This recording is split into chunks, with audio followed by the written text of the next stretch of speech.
welcome to the Spoiler Alert podcast. Today we have another October Halloween marathon episode. Today we are going to be reviewing Stanley Kubrick's The Shining from 1980. The Shining is based off of a Stephen King novel.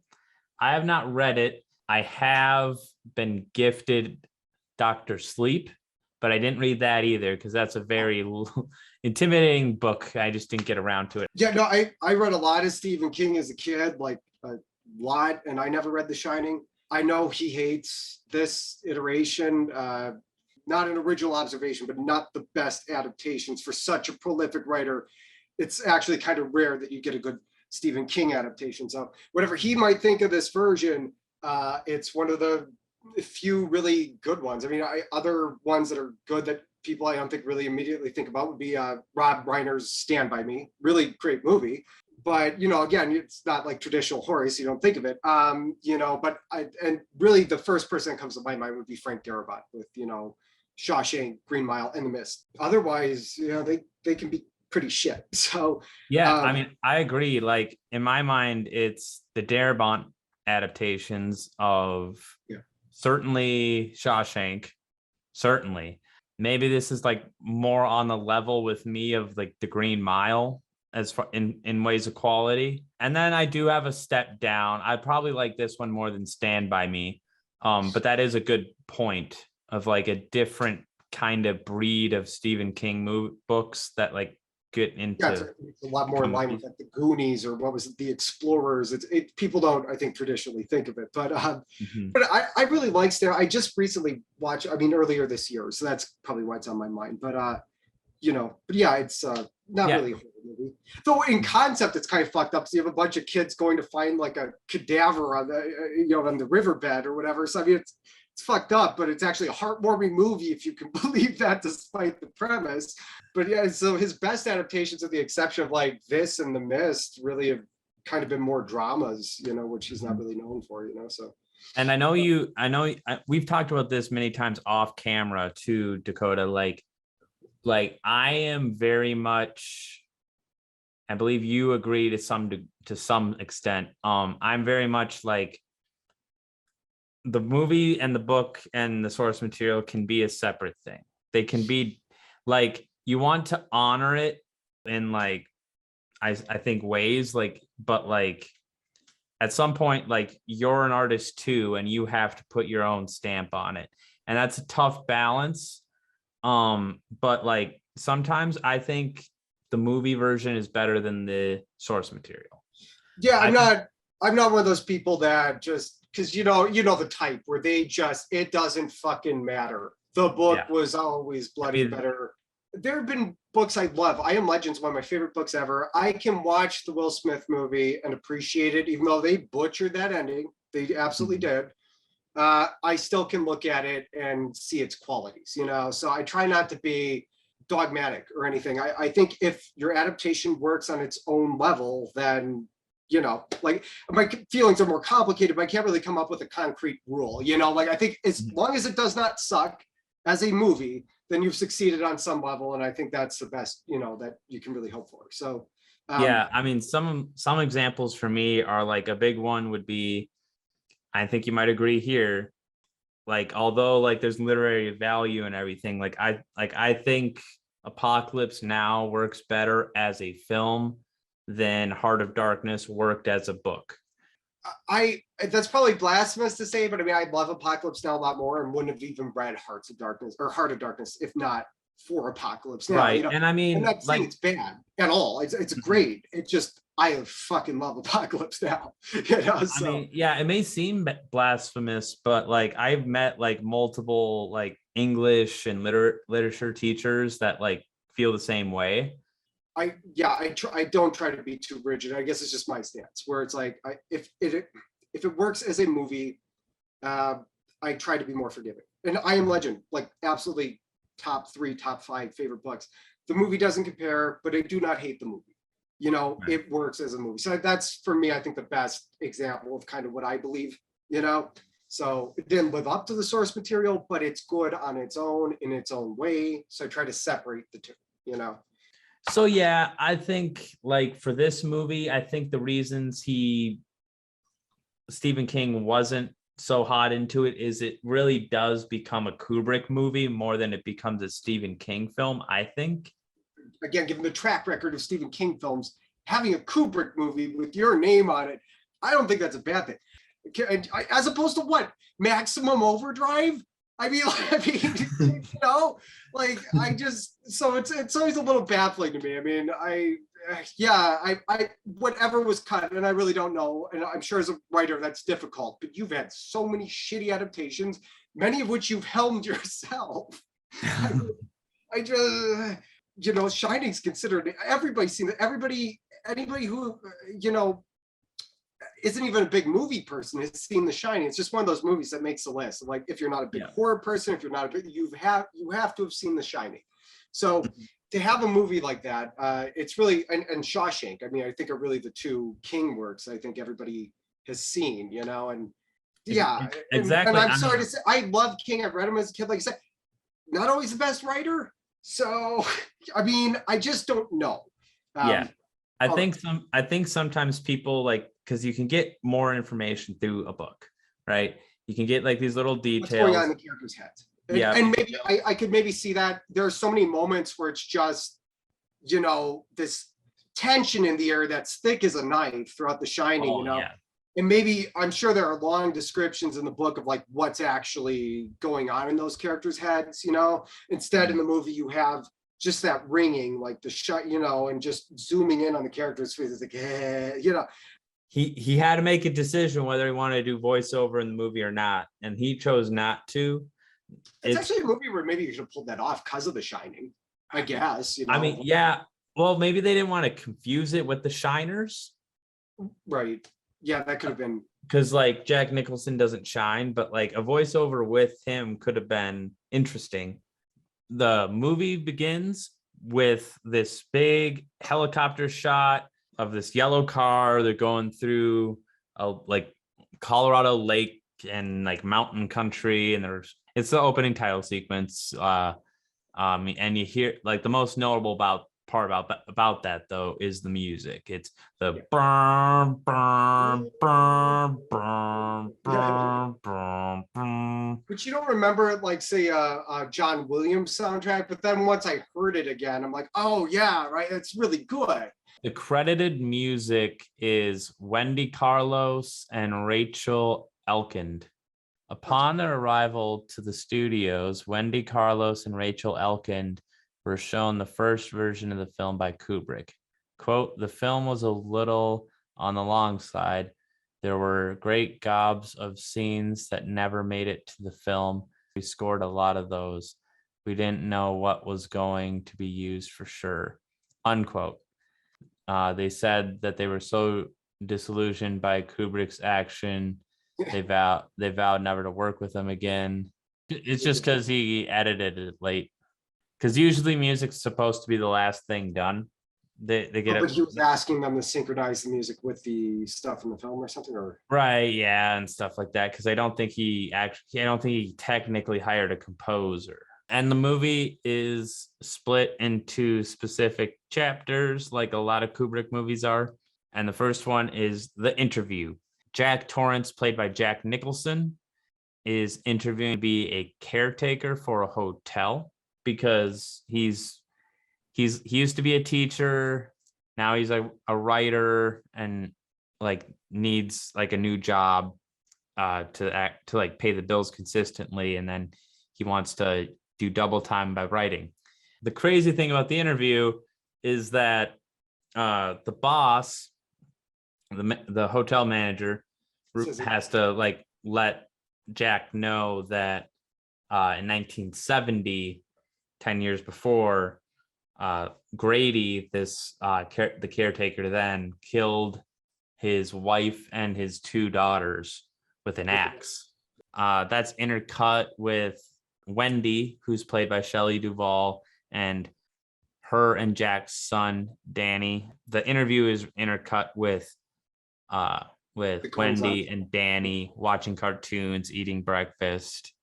And this is where we see that like Danny does the Tony thing for the first time and it's revealed that he has an imaginary friend named Tony, and he talks like this.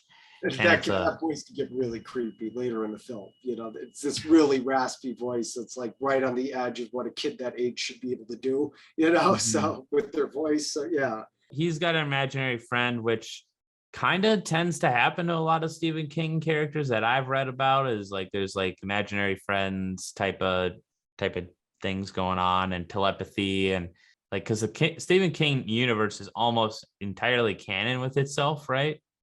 I don't see how that'd be possible, but maybe. Well, I know for sure there's some overlap with like Derry. It's because like the same town that the kids from It fuck around in is the same town that people from Dreamcatcher fucked around in. And I think Misery is a good Stephen King film.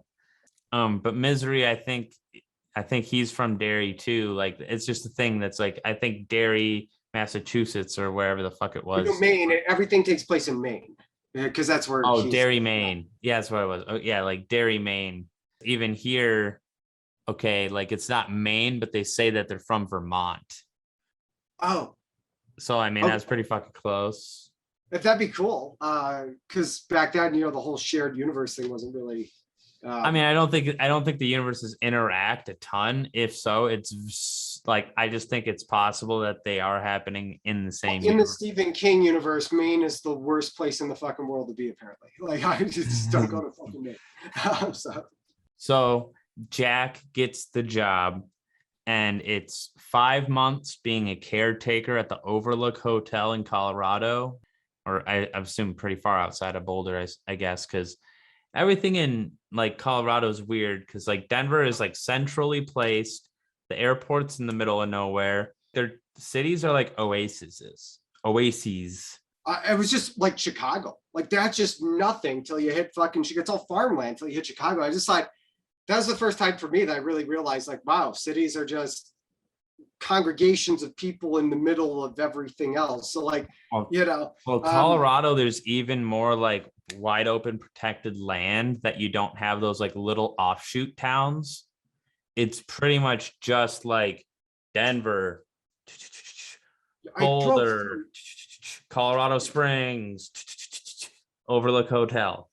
And then, so like, there is just like nothing but beautiful mountain. It's beautiful, but like, there is nothing as far as civilization, except it's like basically like probably half a gas tank or a quarter of a gas tank between every spot. But that opening drive actually follows the road into Estes Park, which is absolutely one of the most beautiful little towns I've ever seen. So nothing ominous about it. It's just beautiful. From my memory, like they actually must have shot there. Because there's this little creek running alongside the highway that like curves to this, like, you know, you got the mountains on it. It's just beautiful. But I know in the movie they say it's a 25 mile stretch of road that just gets snowed in over the course of the winter. So it's very isolated. Yeah. Yes. So our explaining of the roads and the geography of Colorado comes full circle when we explain how easy it is to get snowed in and isolated in Colorado. Like, or like just where, all right, driving's not worth it. We can walk to that grocery store. We can walk there. So like, I mean, that kind of stuff happens here, but we're not quite so spread out. Yeah, but I like that the movie kind of covers its ass and fills it. Like it's a great premise, but you know, Jack is like, well, this would be great for skiing during the winters. Why don't you do it? And he's like, because we can't maintain the roads. It's too much mileage to cover. We can't possibly plow all that. So that long drive in and everything just creates a sense of like you are alone in the fucking mountains. Like no help is coming, kind of thing. You know, like everything's setting that up. So Jack calls and tells Wendy that he got the job. While that's happening, Danny is brushing his teeth and starts talking to Tony, and Tony starts talking to him.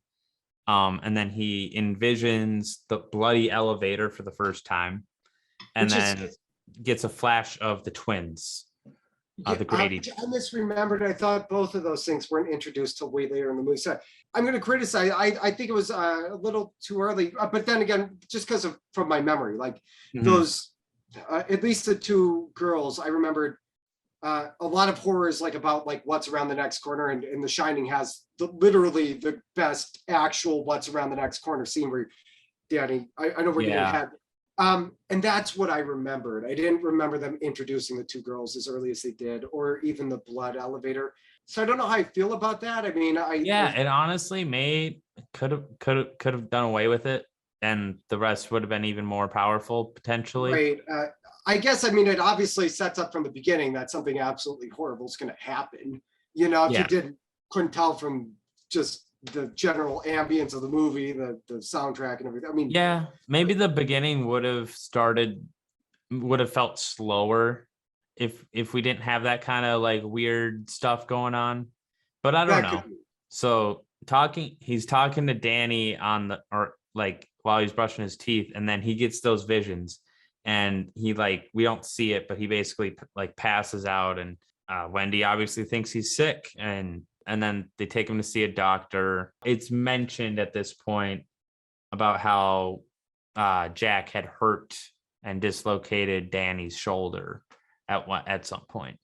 She's very forgiving of, like, she talks about it like it was an accident, you know, it also establishes he has a drinking problem or whatever, but so he quit drinking.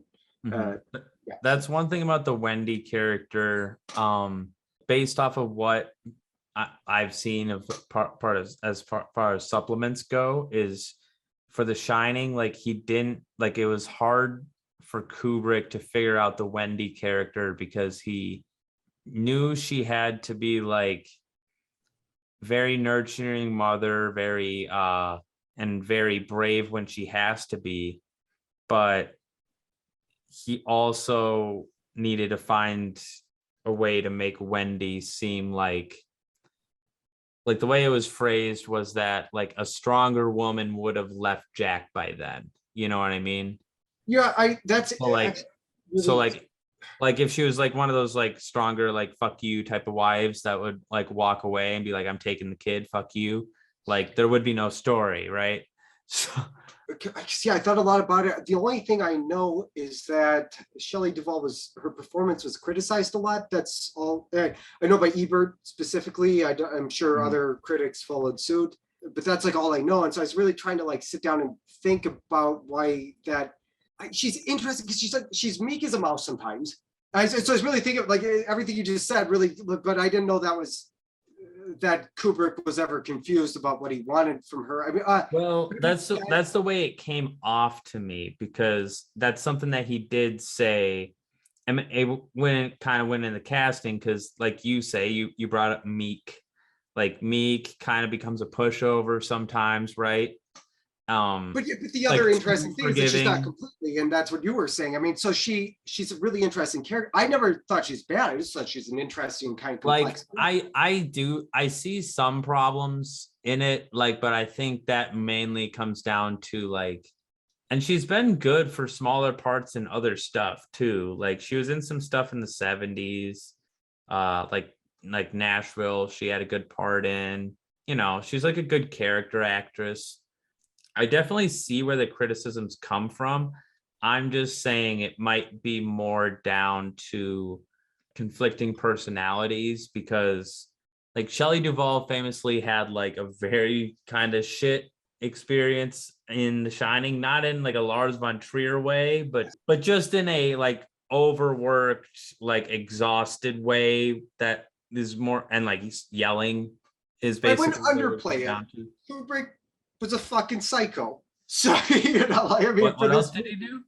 Nicholson, God, there's a lot of things. I mean, you know, Nicholson's Nichols, right? I mean, he's so, you know, and I was even thinking the Here's Johnny thing had to be improvised. Maybe I've heard that somewhere, but I mean, it just seems like an improvised line. So that means Kubrick allowed for some freedom, but he did not thousands, but a shit ton of takes, but most notoriously with Shelley, like he was never satisfied with her. I know that.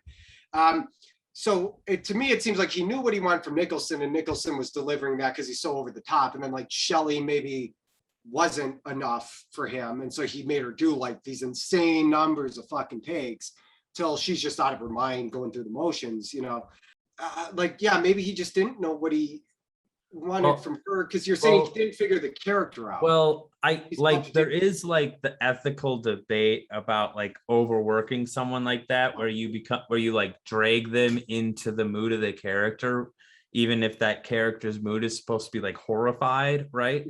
So you could I have an feel like- ethical debate over it, because I think in different ways, like a lot of like sports coaching is that way, where you have these like super Miracle. That manipulators. fucking guy, Miracle, that dude, like it makes some, Yeah. dude, 1,000 fucking, like Like, and you have the same thing with like a lot of bosses that are like, and teachers too, who like use reverse psychology sometimes if they feel like it, if they're like that. And so that works with a lot of people. There are actually a lot of personalities that would thrive on that more than I think people talk about. I don't But- think it's an inherent negative, but but- it is dangerous. But there are like some people that like do respond well to that and are at least semi-aware of what's happening, but they're okay with it. Like they play the mind game back. Like those are the people that get it and that's good for. I was going to say a great example of that is one of my favorite games ever is BioShock Infinite, Ken Levine, whatever. Anyway, and there's this actress, Courtney Draper. She's there, and she's like, maybe you should yell at me, right? And you get the other actor, and he's like, everybody feel, or no, it was Ken Levine who suggested that, and she's like, okay, yeah, go ahead, give it a shot.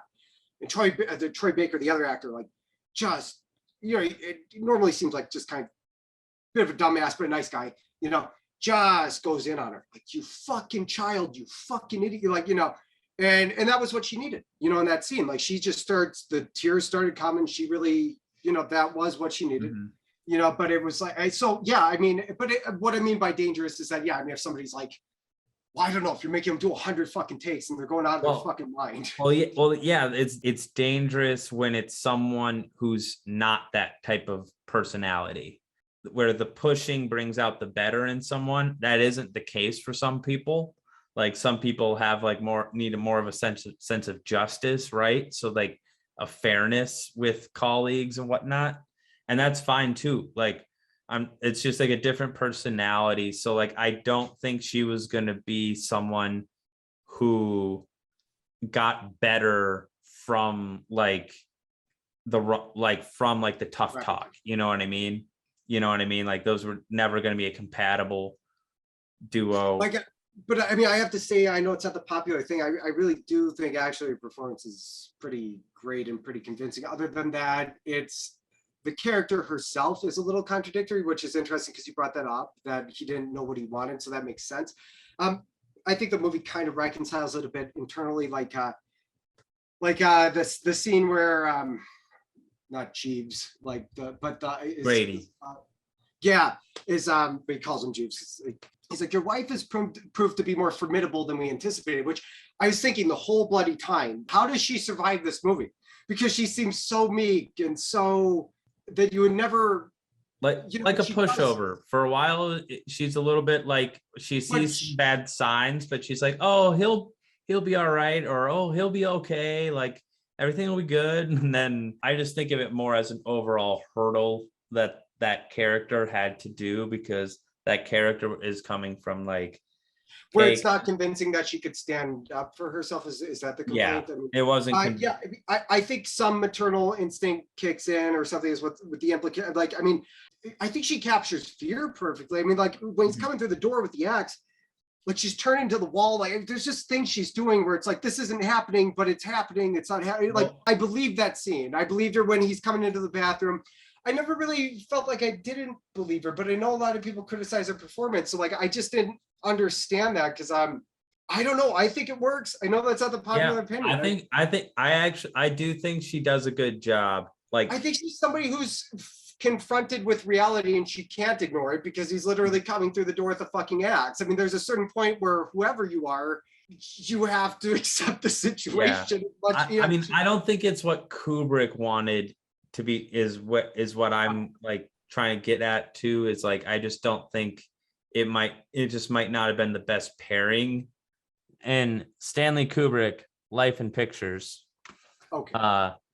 Shelley Duvall, she explains that like looking back, she she wouldn't change anything, and that she like actually like took away like a lot of good like lessons from Kubrick and stuff, and is still glad that they worked together, but she just doesn't want to do it, but she would just never do it again. I think if Kubrick didn't like how things turned out with her performance, even though I liked it fairly well, they're just not a good like teacher student pairing. You know what I mean?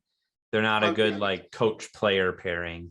Not a good recipe necessarily for Kubrick's a weird workplace. because again, the more I think of like Full Metal Jacket, there are clear scenes of improv there. So it's not like he's a control freak. I don't know what the fuck he's after. I mean, he does just kind of sound like a madman. Well, I think he like in a meta level, he wanted to like break her for those scenes and like make her horrified to come to work. And then that sounds like he succeeded, but and then that horror good. would translate to the screen. I think honestly, rewatching The Shining here, I thought Shelley Duvall really conveyed fear fantastically well. So I guess I'm offering a contrarian opinion. I don't have a lot of those, but I have to say, everything I've heard, everybody hates her performance. I thought it was great. That brings things to closing day. They're in the car, heading up, about to move in. There's mention of like the Donner Party. They bring up cannibalism.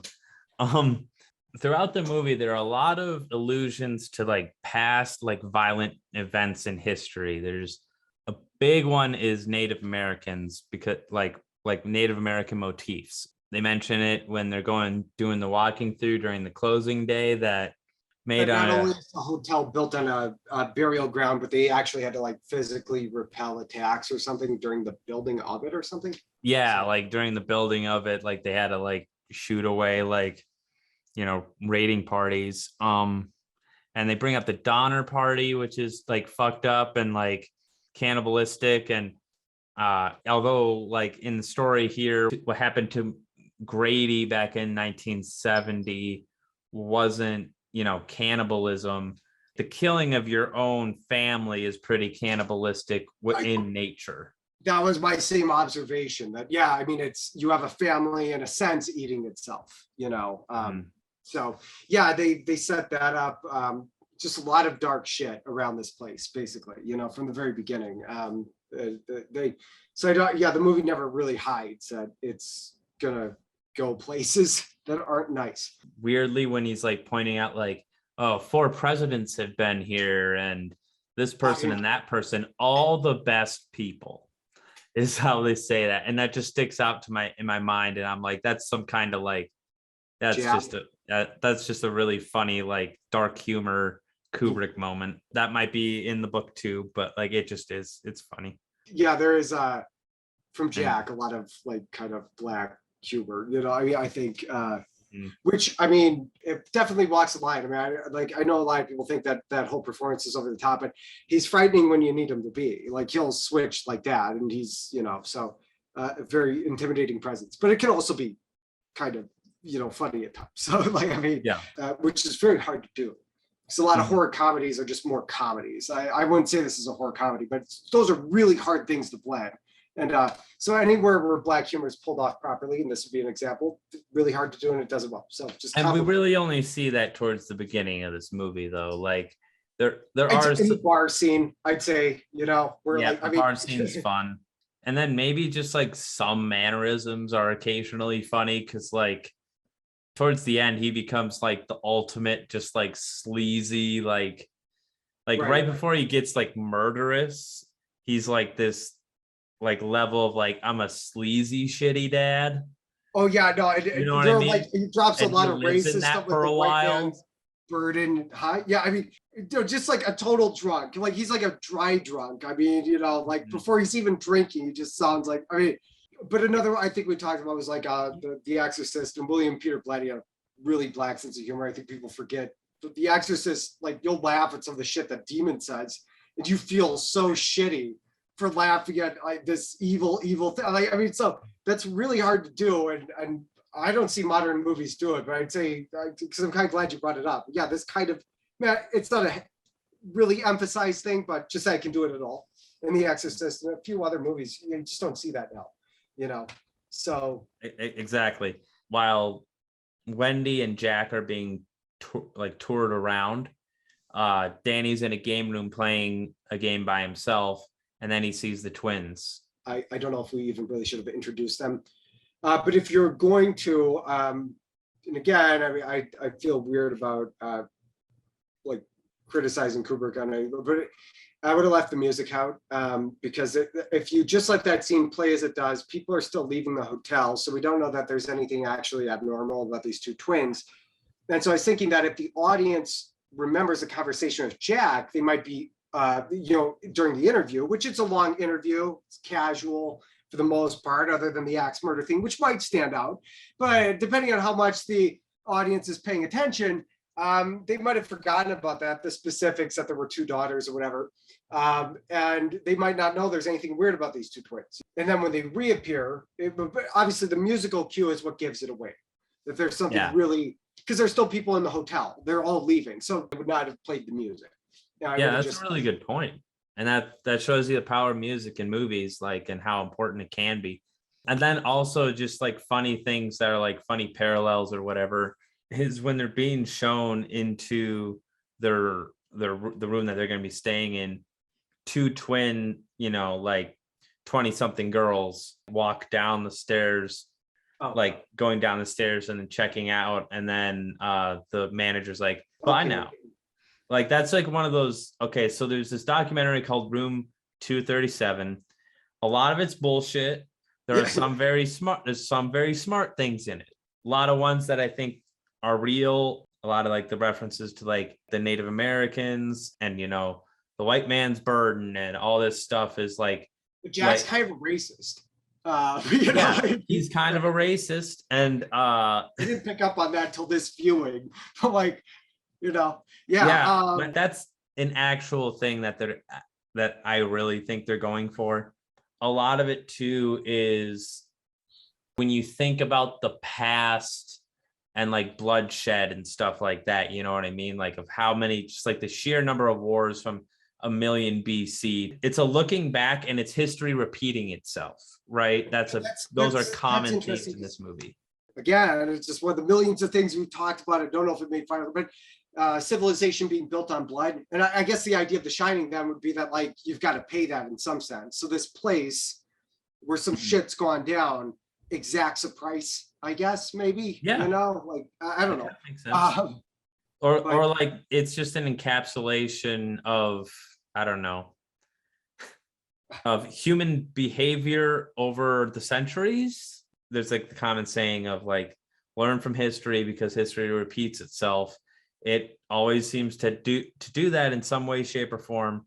There's always like a new atrocity and yada, yada, yada. And he's just symbolic of what's always been. So maybe not in a that's exactly kind of what I'm getting at, is he's symbolic of what has always been. That's why he's always been the caretaker. See, I always took that as being literal, but I get what you're getting at. And that's, I like that better, actually. So we meet the chef. His name is Dick Halloran. Based on what you just explained, Dakota, like it might be, I suppose, helpful to point out that he is like the only Black character in this movie. And he's the only person to get murdered, which is why I started to think. Yes. So, he does get killed. The one thing I was going to say about that before I forget is that somebody had to get killed in this movie. Otherwise, you wouldn't take Jack seriously as a threat, because otherwise he's quite incompetent and never actually succeeds. So, it's not as brutal of a movie as you might. There's really, I think this is the only murder with this character. But yeah, that had to happen because otherwise, God, he let his wife and kid elude him, so you'd never take him serious by the end of the film. He'd probably just be kind of sad and pathetic. I think he's still sad in a way, but pathetic on top of that, if he hadn't killed at least somebody. So unfortunately, this poor guy gets it. More references to like old like Grimm's Brothers shit and old like tall tales and stuff like that and legends, right? There's the all huff and all puff and all blow your house. Yeah, the big bad wolf thing. There's like a lot of like big bad wolf stuff, but like there's also like the Hansel and Gretel thing where trail of breadcrumbs. Where they mention like, oh, this place is so big, I should leave a trail of breadcrumbs. And that's kind of what the movie boils down to at the end, is like the one being able to find their way through the maze. And So there's like a lot of like weird like folklore and like tall tales and genocidal history all intertwined here. But the big part about this scene is Halloran and Danny shine, which is like telepathy. They talk about Tony, and then they talk about like how creepy the place might be. Like one of the biggest things about the scene of Danny and Mr. Halloran talking is Danny asks about room 237. Halloran says, "Don't ever go in that room." And that's what sprang up like and inspire like room 237, which has a lot of good ideas that are stuff that we'll actually have and will mention in this video. But it has some batshit crazy ideas where it's like, Kubrick's face is in the clouds. But I think most of it just boils down to Kubrick did a lot of weird techniques throughout this movie to keep people off guard. So he would have like a lot of bad continuity where like a chair would disappear. So there's a scene where they're having like a breakfast scene and in the bed, and it flips the 180 degree line or something flips there. And 180 degree line is something that's usually done between cross cutting and basically where you put your camera for a scene. There are rules, and then like there's that, and there's like the rule of thirds, but like sometimes like rules are supposed to be broken. And in this movie, like they break like 180 degree line. They do bad continuity with the chair, with some other things, like I think even clothing at one point. Yeah, so like that stuff I think is intentional, and it's not like crazy theories, because people do that a lot of times. Like they know what's in frame and what's not. Then it flashes 1 month later. We have a steady cam shot. We just are following like Danny on a tricycle, like rolling through the hallways. And it's something that I'm surprised I didn't remember, but there's he does this great effect where Danny's going over the carpet, and then he hits hardwood floor, and then he hits the carpet, and then it's like going through it. The sound design is really great. Yep, it's like right, silence, like a whirring. Yeah, it's really creepy. So just little subtle things like that are really well done. And then Wendy brings Jack his breakfast in bed, and that's where they break the 180 degree rule. Jack is throwing around a tennis ball. So like they're setting up all these motifs and these like things to go back to later.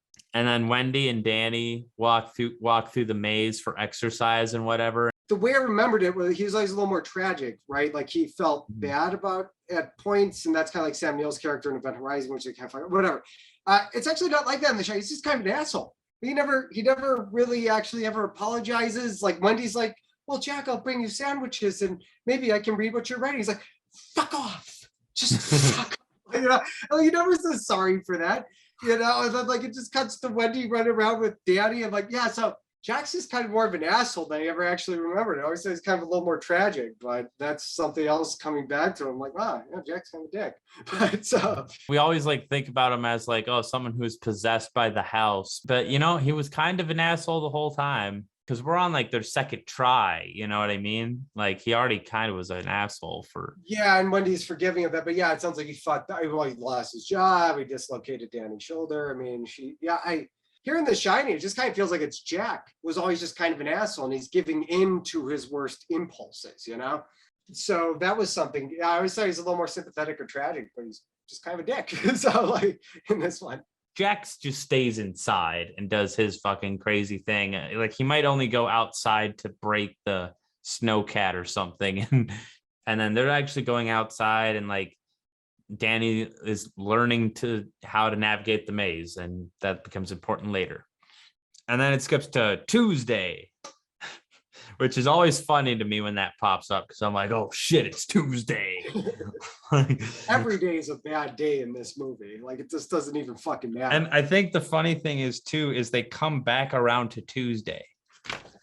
Like, don't they go through an entire week? Like, so there was no point in even calling it by the days, but it's just fucking funny for it. Like we go Tuesday, Thursday, Saturday, Monday, Wednesday, and Wednesday's a really big day. So we already skipped the Tuesday, the next Tuesday. Right, but it's And Wednesday. I don't know. I think it's Kubrick fucking with the audience, and it's funny. But yeah, so we go to Tuesday, and over the news, we see a snowstorm is coming. That's concerning. And then with the tricycle, Danny rolls by room 237. He tries to open it, but it's locked, and it sounds like scary in there, kind of creeping him out. Fuck off. So he does really good.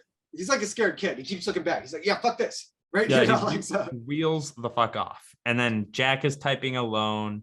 Wendy came to say hi, and he says, "You're breaking my concentration. And like when I work here, I don't want, like, I'm busy." And then we go to Thursday. They're snowed in, and then it's Jack Nicholson with the Kubrick stare, just staring out into the snow, which another thing we can relate about when it's like just snowing even more than it ever should, and you're just looking out the window like, fuck this shit, glare. Why do I live here? It's just one of those scenes I remember when I think about the movie. That we talked about the private pile glare. He's just this really intense, and again, he's just doing something. It's like the ambient music or the sound, just something is so thick in that scene.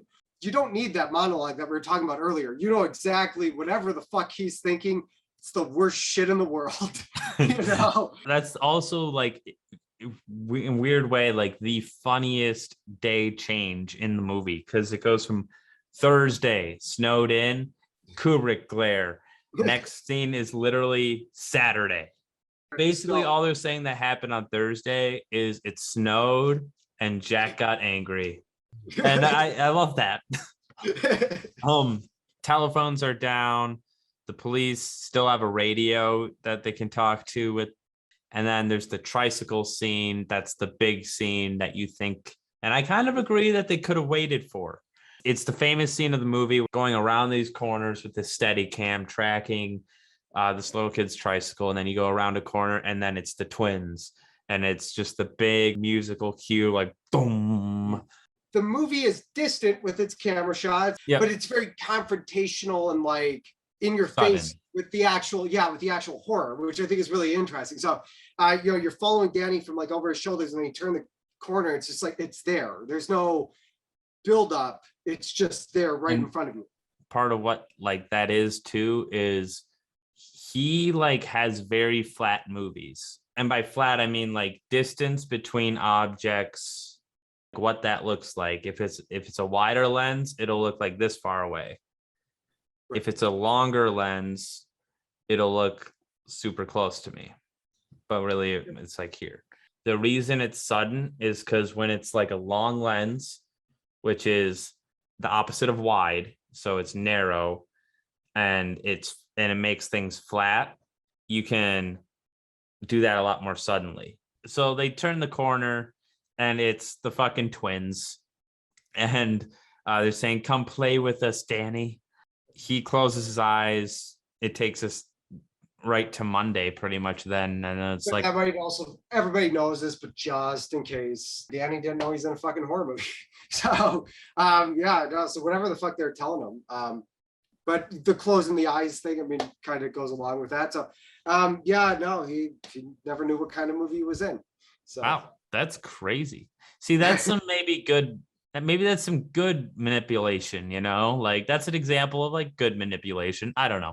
It's always hard to spare the children, but I guess even Kubrick found a way. So for this one, at least. So yeah. Then it flashes to Monday, and okay, this is another weird one that was pointed out in the documentary Room 237 that is an inconsistency that they put some meaning into, but I didn't go as far as to put meaning into, but other than to show like it's another example of him putting the audience off center, is that they're watching a television with no wires plugged into it and no bunny ears or anything. Like it doesn't have a power plug. Jack and Danny talk, and Jack says, "I wish we could stay here forever," which sounds creepy. And then Danny follows that up with like, "You wouldn't hurt me or mommy, would you? Or mommy or me, would you?"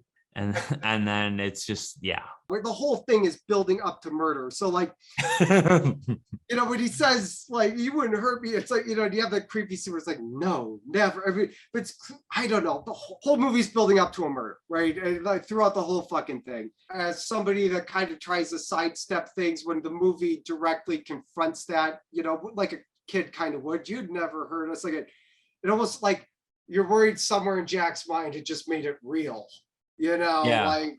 But so and then we go to Wednesday.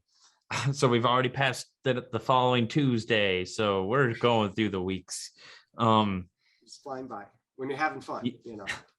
He's playing with his cars, and then a tennis ball rolls in from nowhere, and then we see that room 237 is open, and Danny starts to walk through it, but the scene, we don't see what happens. It dissolves to a scene of Wendy working on the circuit breakers and shit. Yeah, he's got to take care of the hotel because Jack's not doing shit, and that's like part of their contract is they gotta make sure boilers are running and whatnot. Jack has like a screaming nightmare, like a night terror from hell where he's just screaming. Wendy wakes him up and calms him down a little bit, and then he's crying. He said he dreamt that he killed Wendy and Danny and chopped them into little pieces, normal dream. Which fucks her up. Yeah, you can tell she's a little freaked up by it, but she's still like, it's okay, Yep. She finds that Danny is hurt, which got strangulation marks around his neck. Yes, which we learn is from going into room 237. Danny was hurt, but she blames Jack right away, and this is where she does start to really take a side. So she blames Jack for Danny's injury because he had injured him in the past, and he just had this fucked up dream about killing them. So she's like, all right, I'm taking him away from you for a while. And then Jack copes in a very famous scene where he goes and has himself a drink to a bartender who shouldn't be there with booze that shouldn't be there because not super important to know, but the hotel didn't supply their own booze, and they were sober at that point, so they didn't bring any booze. So where did the booze come from? Right. And he's already, he's kind of acting like a dry drunk before he even arrives at the bar, Exactly. Yeah, and I just the whole way that shot. Once we realize, he's actually talking to somebody. Because at first we just think it's a conversation he's having with himself at the bar, and then we actually see there's apparently somebody at the bar.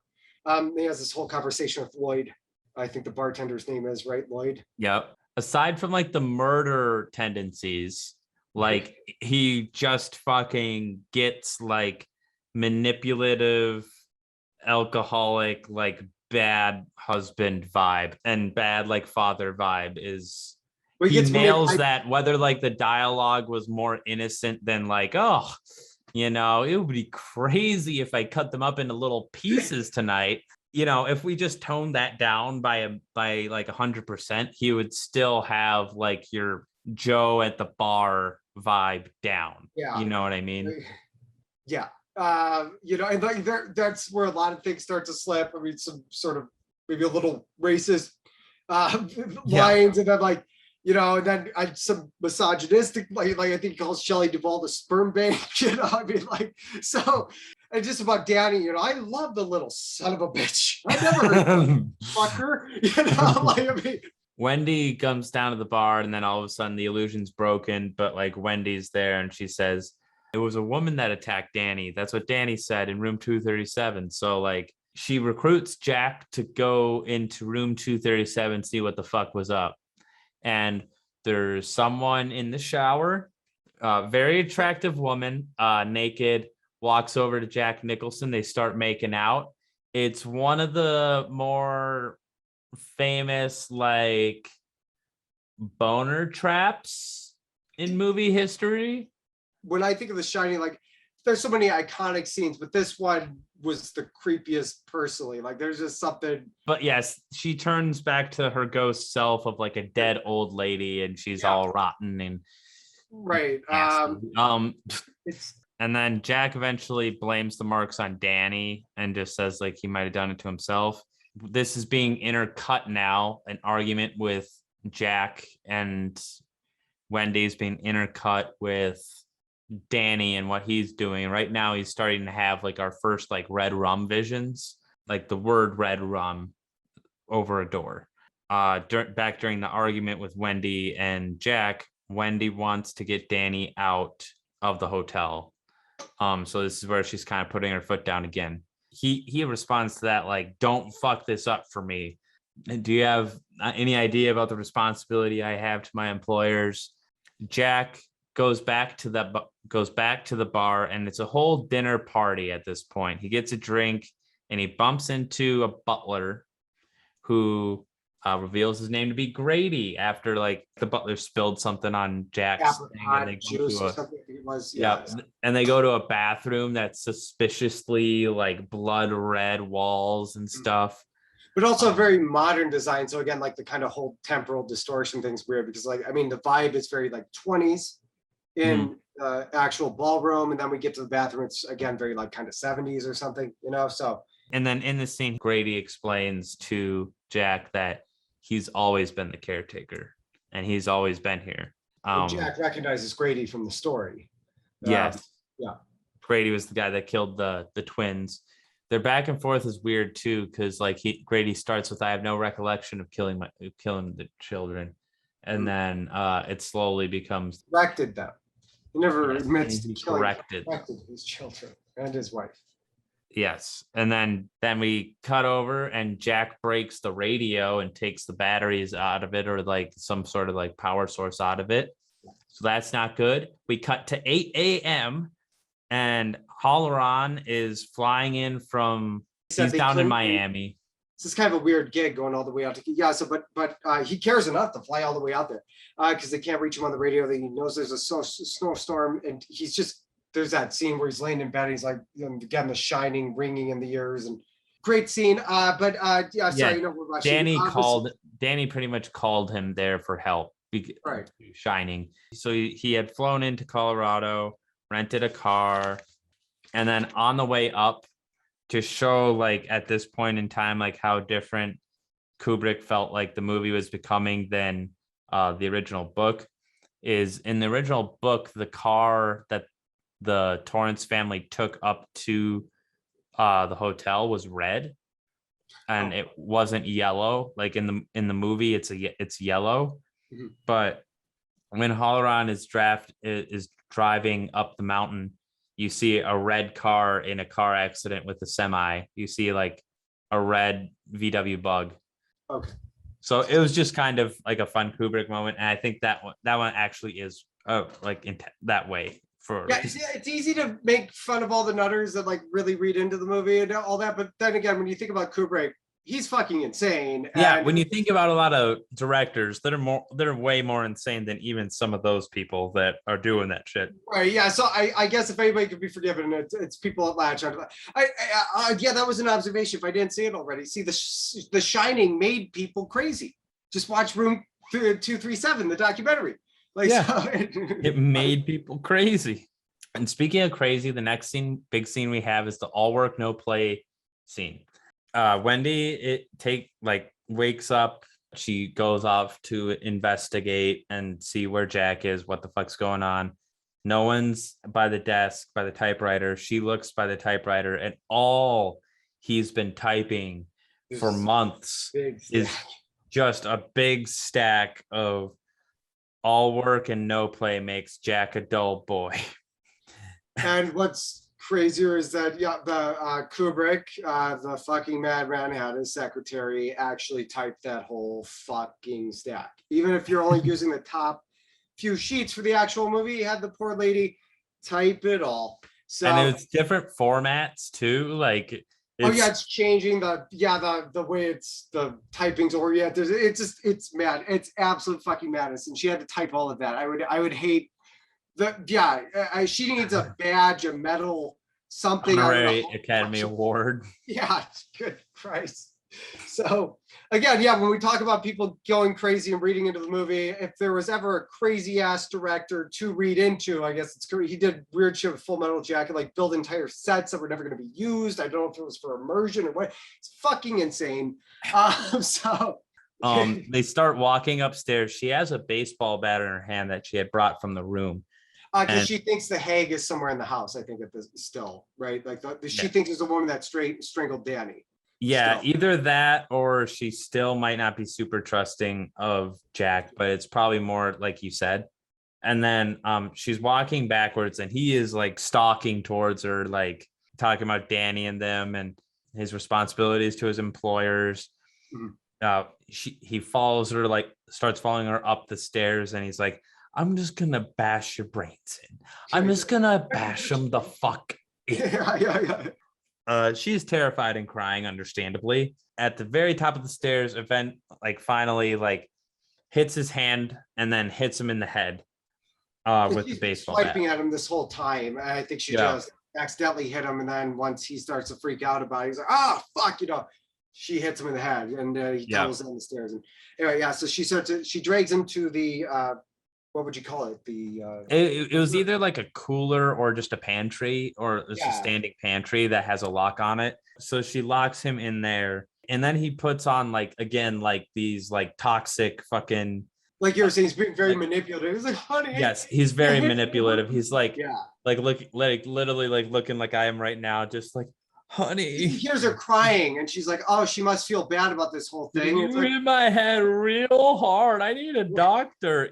To the point that even she's like, okay, I'm gonna take Danny away from here and then I'll send a doctor, which you actually believe she might do. She wants to forgive, you know what I mean? Like she wants to see the best in people and yada yada yada.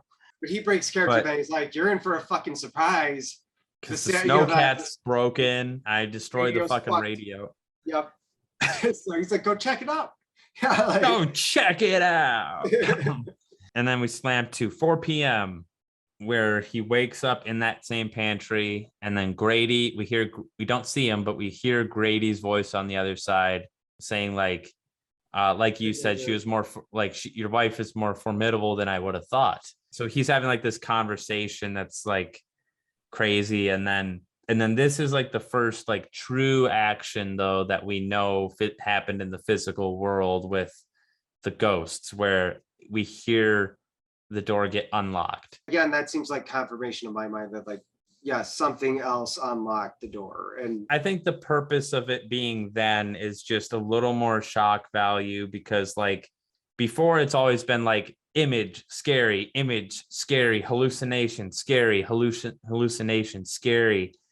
But the lock scene, when you hear that lock open and the door open, that's when it switches in your mind like, okay, this is the end of the movie. This is how it's going to happen. Like there's no stopping him now. You know what I mean? I don't think you ever have any doubt that Jack's ever going to not do this thing. The whole movie's building up to it. But I mean, it's once that, like you say, it's like in a horse race when they have like the metal bars and the fences in the way, and then you hear that noise that goes like whoop, and like that's what it is. It's a great analogy. Yeah. Then we cut to Halloran. He's getting close.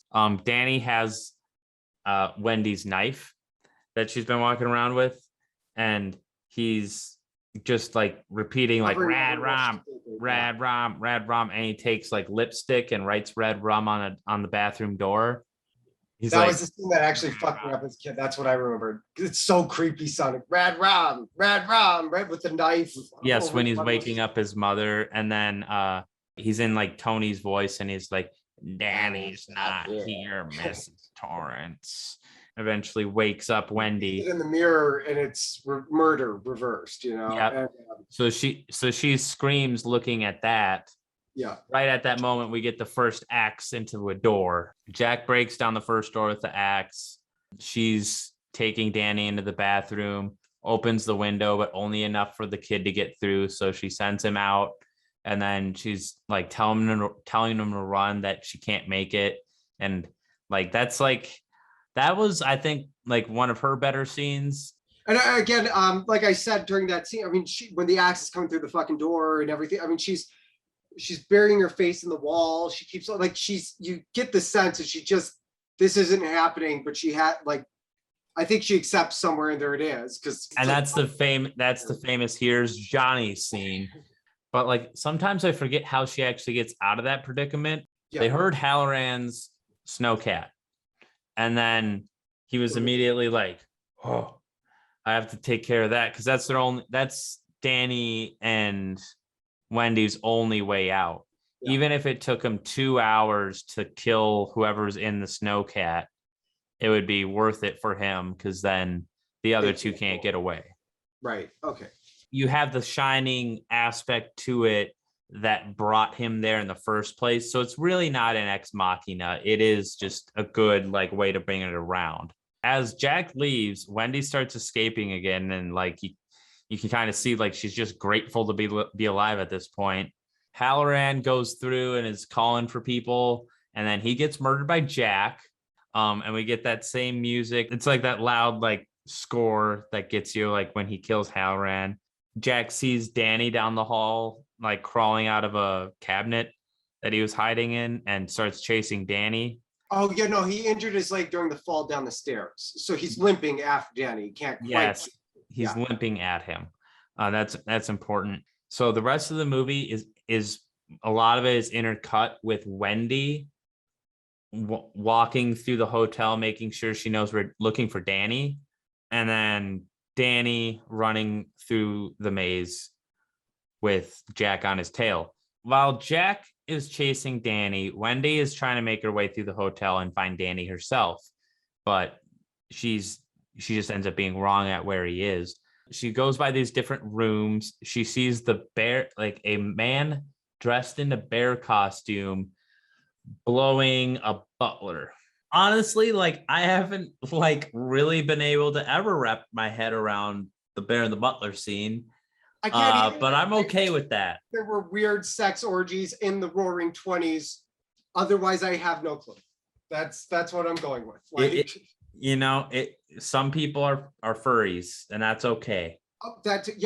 Which they host those events at hotels. Was that our first furry love scene in cinema history? That's what I was thinking. This is really progressive, I guess. Oh, all right. She goes on to see other ghosts, like in the old gold room. She sees a lot of skeletons and cobwebs and shit. And then she sees the bloody elevator. Now, that is being intercut with Danny's getting chased by Jack. Danny knows to go to the maze because he knows the maze way better than Jack fucking knows the maze, and he'll get lost in the maze, which mazes always have like a mental, like sort of like vibe to them where like it's like your key to your consciousness, key to your memories, key to the past, key to repeating yourself, things repeating, history repeating. There's a lot of repetition in this movie and certainly behind the scenes with having to write all those pages and all the different takes they did. So repetition's a big theme. Repetition's a huge theme. Like the descent to madness is a maze. And the whole hotel is really maze-like and labyrinthine, just the way it shows. So, I mean, yeah. Yep. And then eventually Danny backtracks over his own snow tracks, which is really smart. And that's how he gets out of the maze.